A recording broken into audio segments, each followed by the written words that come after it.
ആദ്യം കുറച്ച് ബുദ്ധിമുട്ടൊക്കെ ഉണ്ടാവും. പിന്നെ കുറച്ച് നാൾ സ്റ്റിക്ക് യൂസ് ചെയ്യേണ്ടി വരും. പിന്നെ അതിനുശേഷം ദേവരെ പോലെ ഓടിച്ചാടി നടക്കാം. 9ാം ക്ലാസ്സിന് ശേഷം എന്റെ പോലും നടന്നിട്ടില്ല സാറേ. ഇനി ഇവളെവിടെയെങ്കിലും ഇരിക്കുമെന്ന സംശയം. നമുക്ക് നോക്കാം.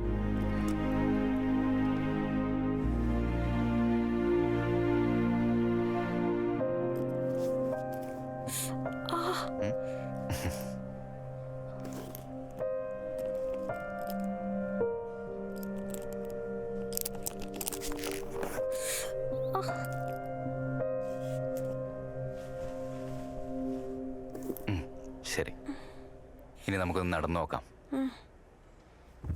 വാ. മെല്ലെ.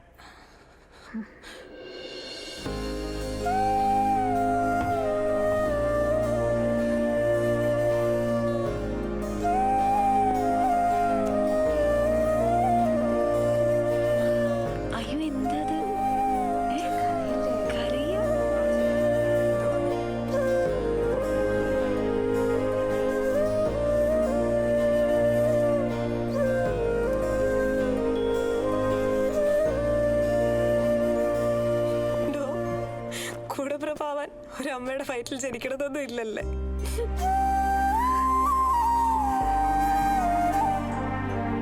കൊച്ചു നോക്കടാ, എനിക്കിപ്പോ നടക്കാം.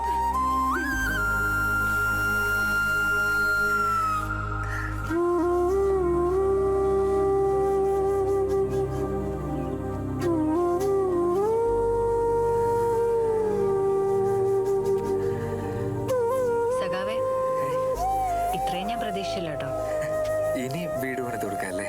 എങ്ങനെയൊന്നും പ്രതീക്ഷിക്കാതെ ഇതെല്ലാം. ആരോ പറഞ്ഞേ? പ്രതീക്ഷയുണ്ട്, പ്രതിഫലമുണ്ട്. പ്രതിഫലോ?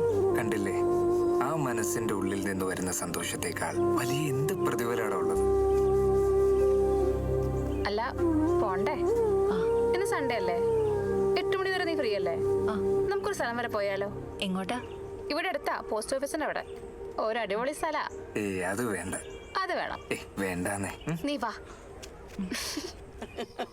അവൻ അങ്ങനെയാ. ഞാൻ വൈകിട്ടാ കല്യാണം കഴിച്ചേ. അവൻ ജനിക്കുമ്പോ എനിക്ക് 35 വയസ്സാ. ഇപ്പോഴാണെങ്കിൽ എനിക്ക് ഒന്നിനും വയ്യ. അവൻ ആ ഒരു വിചാരം വേണ്ടേ? ഒരു പോക്ക് അങ്ങോട്ട് പോയാ പിന്നെ എപ്പോഴാ വരികന്ന് ഒരു പിടിയില്ല. അമ്മേ, ഇവർക്ക് എന്തെങ്കിലും കൊടുക്കണ്ടേ? ഞാൻ അതങ്ങോട്ട് മറന്നു. ഞാനേ ശർക്കര ചായ എടുക്കാം. നീ പറയണ്ടേ കുട്ടി, നീ എപ്പോഴും ഇവിടെ വരണതല്ലേ. അമ്മേ, പലഹാരം വല്ല ഇരിപ്പുണ്ടോ? നോക്കാം.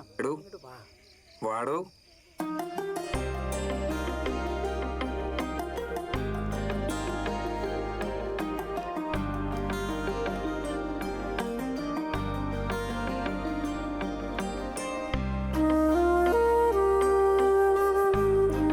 ഇവിടെ പഠിക്കുന്ന പുസ്തകങ്ങൾ മാത്രമേ ഉള്ളൂ? കമ്മ്യൂണിസ്റ്റ് മാനിഫെസ്റ്റോയും മൂലധനമൊന്നുമില്ലേ? ആശയങ്ങളും ആദർശങ്ങളും പുസ്തകങ്ങളിൽ മാത്രം ഉണ്ടായിട്ട് കാര്യമില്ലല്ലോ. ഇവിടെ സൗകര്യങ്ങളൊക്കെ കുറവാണ്.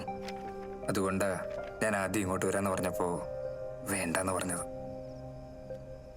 സൗകര്യങ്ങളൊന്നും ഇല്ലെങ്കിലും എന്താ, ഒരു വീടുണ്ടല്ലോ, ഇതുപോലെ സ്നേഹിക്കുന്ന ഒരമ്മയും.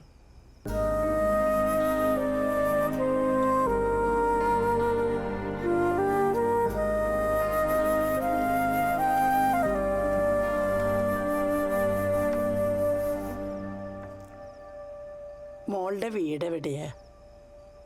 എനിക്ക് വീടില്ല, ഞാൻ ആശ്രമത്തിലാ.